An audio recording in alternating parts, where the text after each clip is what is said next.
Hi, this is Jamie Steinberg with Starry Constellation Magazine. I have to say, Jon, this is another exceptional comedic vehicle for you.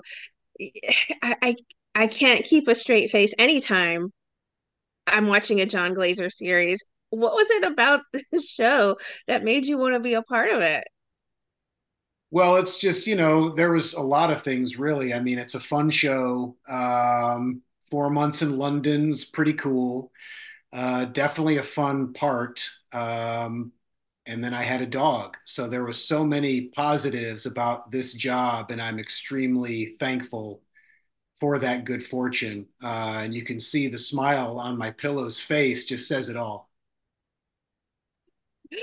Henry, this is your first foray into on-screen work. I have to say, Yeah. you're exceptional in Thank this you. series. It's like you've been doing comedy, for years on our screens. I have to say, how much of this was scripted for you, and how much did you help craft this character? Yeah, I mean, well, the script came fully done and ready to be performed, and I felt a real kinship with David immediately as an older brother in real life. So I got to take my experiences with that directly to this part. So that was helpful for sure, and just I was essentially coddled by this cast and writers because everyone was so freaking nice and welcoming to me as someone who's totally green. I never felt any kind of nervousness or anything like that the whole time. I was just totally comfortable from the jump, thanks to everybody. So. Well, David and Greg have this tete-a-tete that I think it's hard for me to keep. It's so hard for me to keep a straight face when they're bantering to each other. How much backstory were you given about their rivalry sort of relationship? Oh, that's a good question.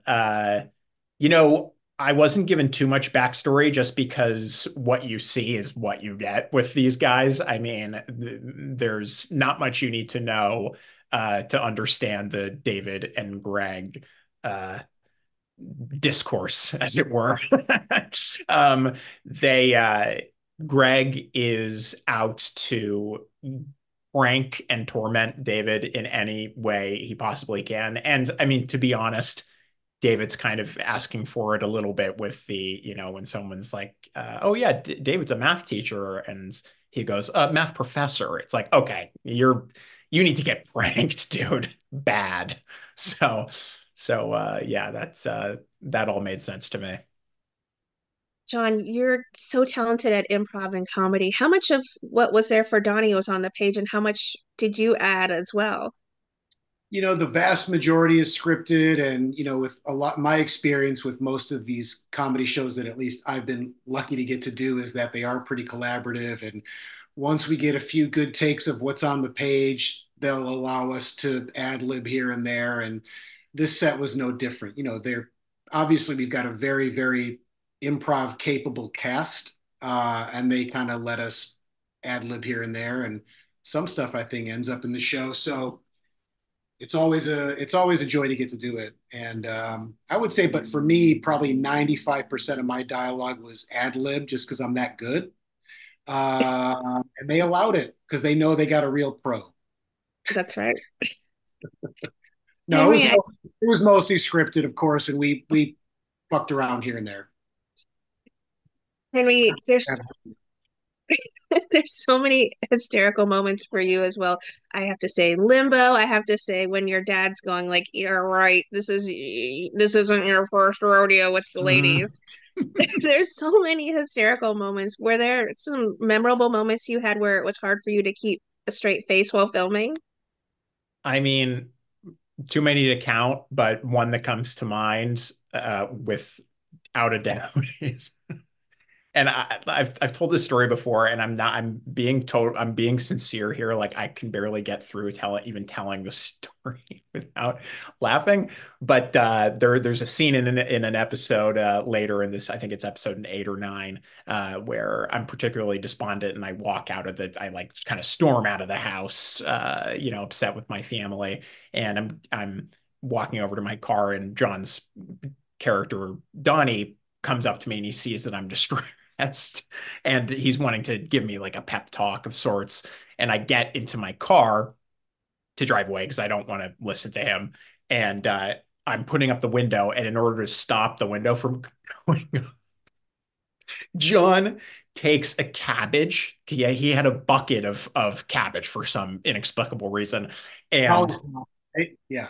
yeah. And and he takes one of the chunks of cabbage and just goes shunk right into the window to stop the window from rolling up. And I swear, I said it on the day and I stand by it. That's like one of the funniest things I've ever seen. Was that in the script, John? I think it was in the script. My recollection is that it was in there. Uh-huh.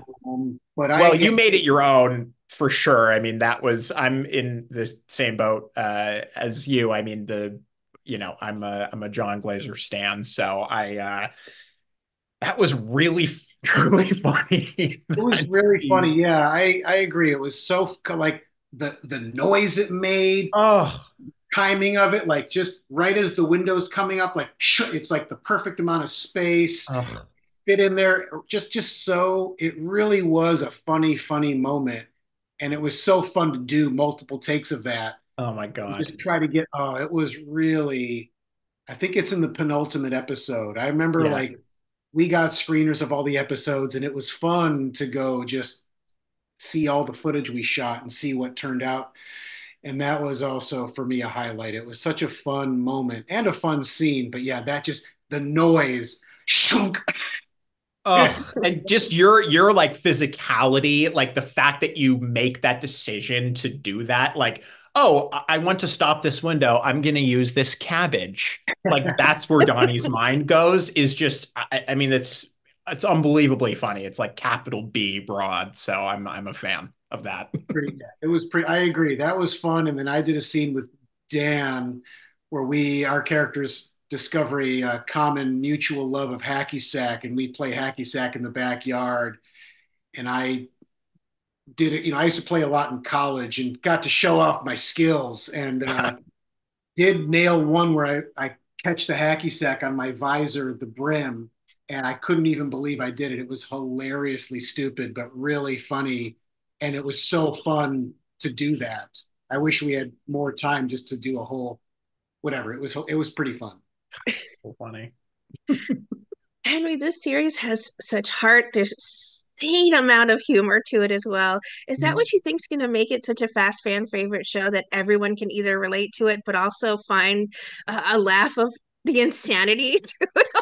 I mean, absolutely. The appeal of this show is that it's a classic, it's a sitcom, just period, anyone who wants to have a just an unbridled laugh is gonna like this show.